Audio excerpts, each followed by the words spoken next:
Hello guys, അപ്പോൾ നമുക്കിന്ന് exam വെച്ച് ഉണ്ടാക്കാം. Let's go.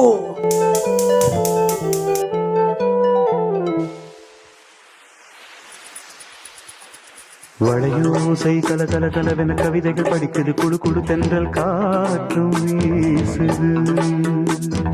சில நேரம் சிறு சிறு சிறு என சிறுவிரல் படப்பட துடிக்குது, எங்கும் தேகம் கூசுது.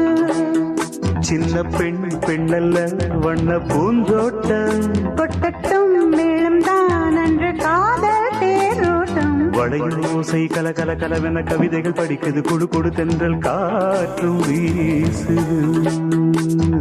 சில நேரம் சிறு சிறு சிறு என சிறுவிரல் படப்பட துடிக்குது, எங்கும் தேகம் கூசுது. ஒரு காதல் கடிதம் விழி போடும், உன்னை காணும் சபலம் வரக்கூடும்.